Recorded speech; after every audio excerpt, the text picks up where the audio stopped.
So that was the latest at Frankfurt. Now for the latest back home. Given the success of the first generation car, the new Figo was always going to be a hatch besides the already launched Figo Aspire sedan.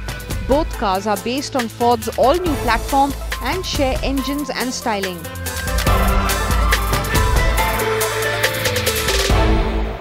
You get the similar kind of ground clearance as well as the wheelbase on the Aspire, which means it is much higher than what you get on the Hyundai Grand i10 and the Maruti Suzuki Swift. So does it look a bit disproportionate from the rear without the boot?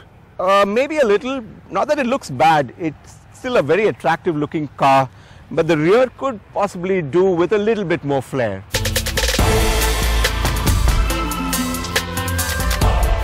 Well, that's also because the Aspire got it so right that maybe we're being a bit harsh with the hatch. The Figo gets the same petrol and diesel engines as the Aspire, including the dual clutch automatic, which buyers will appreciate.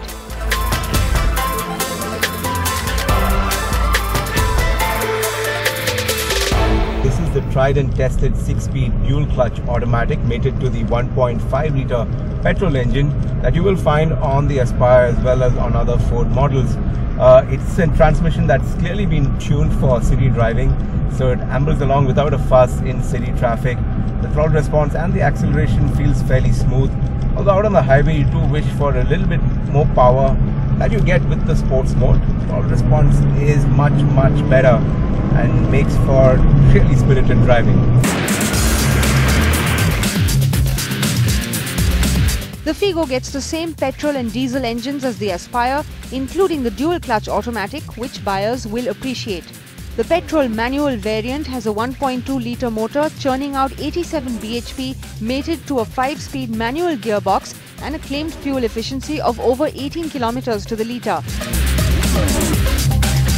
The diesel is the now familiar 1.5 litre, putting out 99 bhp and a healthy 215 Nm of peak torque, also mated to a 5-speed manual gearbox. This engine has a certified mileage of over 25 km to the litre.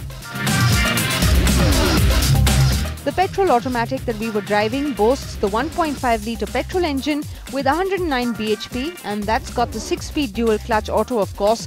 Claimed mileage is good at 17 km to the litre.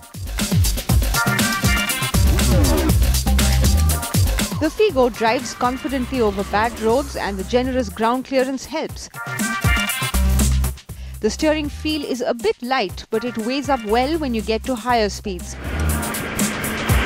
Ride and handling is an area that the old Figo had bragging rights on over its rivals, and so does the second generation. With the Aspire opting for beige interiors to give a sense of space, Ford has gone in for a sporty look for the Figo with all black on the inside. It also helps create a difference between the two, as the rest of the package is pretty much the same as the Aspire.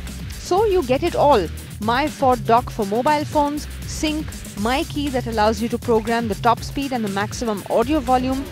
The petrol automatic that we were driving only had the My Ford dock with 2 airbags, though the higher Titanium Plus trim gets sync and 6 airbags. The automatic does get ABS Plus, EBD, ESP, TCS as well as Hill Launch Assist. Ford claims that maintenance cost on the new Figo is 15 to 20% less than its rivals. Also, the service interval for the new Figo is 10,000 kilometers compared to 5,000 kilometers for some of the others. With an introductory ex-showroom price starting at 4,29,000 rupees, Ford hopes that the Figo gets off to a great start this festive season.